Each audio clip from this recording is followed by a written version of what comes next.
Марк Орин Бартон 1999 жылы 29 шілдеде өз-өзіне қол жұмсаумен аяқталмай тұрып, тағы 9 адамның өмірін қиып, 13 адамды жаралаған, өзінің 3 адамнан тұратын отбасын өлтірген қылмыскер. Бартон 1955 жылы 2 сәуірде Трумен мен Глэдис Бартонның жалғыз баласы ретінде дүниеге келді. Олар ақш әуе күштерінде жұмыс істеген. Оның ата-анасы сол кезде Труменнің жұмысына байланысты Германияда болды. Ол отбасы оңтүстік Каролина штатындағы Самтерге көшкенше балалық шағының көп бөлігін Еуропада өткізді.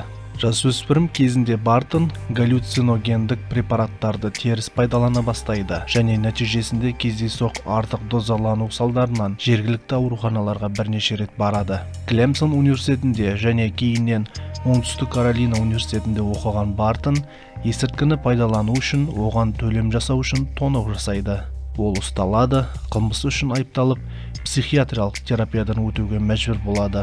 1979 жылы оңтүстік Каролина университетін бітірген Бартон Джорджия штатының Атланта қаласына көшеді. Онда ол кейінірек үйленетін Дебра Спивиді кездестіреді. Бартон өндірістік компанияның президенті болғаннан кейін ерлі-зайыптылар Арканзас штатына көшеді. Онда олардың Мэтью және Мишель есімді 2 баласы дүниеге келеді. Дәл осы кезде Бартон параноид болып Дебраға бақылау жүргізеді. Нәтижесінде олардың некелері құлдырай бастайды. Оның параноясы жұмыс орнындағы өміріне де әсер етті және ол 1990 жылы қызметінен босатылады. Бұл Бартонның компанияның деректер файлдарын бұзуымен аяқталады. Деректер файлын бұзу үшін түрмеде отырған уақытын аяқтағаннан кейін отбасымен Джорджияға қайта көшіп барған Бартон Лейен Ленгпен қарым-қатынасты бастайды. Бұны Дебра білетін, бірақ өз пікірін білдіруге алаңдамады. 1993 жылы Дебра мен оның анасы тіркемелі кемпингте қастандықпен өлтіріледі. Ал Бартон қос кісі өлтіруде басты күдікті болып саналады. Бірақ кейін оған тағылған айыптар алынып тасталады. Жалғыз қалған Бартон 1995 жылы Лейенге үйленеді, бірақ соңғы неке Бартонға қиын болды. Психикалық денсаулығы нашарлай бастайды. Бартон бұрынғы әйелінің сақтандыру ақшасын жұмсап, қазіргі жұмыс орындарында Momentum Securities және Alltech Investment Group'те сауда кезінде жүздеген мың доллар жеке табысынан айырылған. Содан кейін жағдай нашарлайды. Екі кеңсенің жұмысшылары Бартонды жарылғыш табиғатына байланысты зымыран деп атаған. 1999 жылы 27 шілдеге қараған түні Бартон Лейенді ұйқысында ұрып өлтіреді.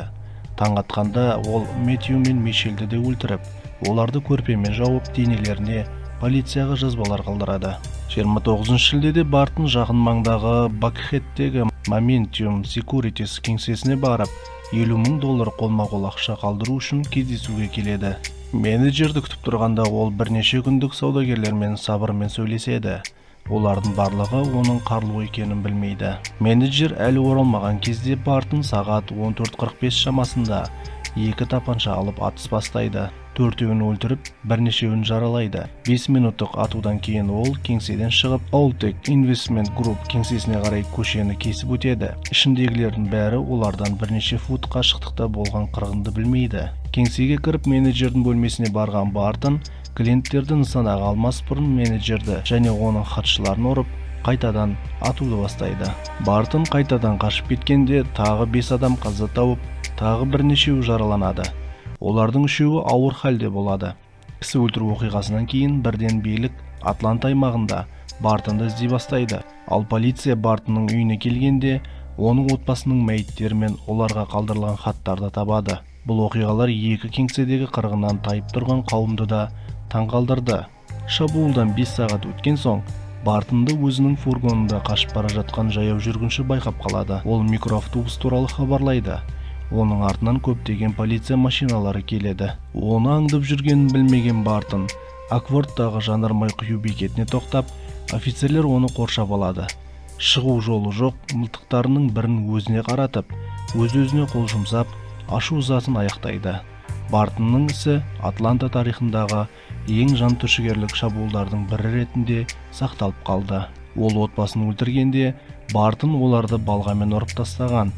Атыс кезінде ол өз құрбандарын 4 тапаншамен 45-ші калибрлі Colt 19-11A1 тапаншасымен, 9 мм Glock 17 тапаншасымен, 22 калибрлі HR револьверімен және 25 калибрлі Raven MP25 тапаншаларымен өлтірген.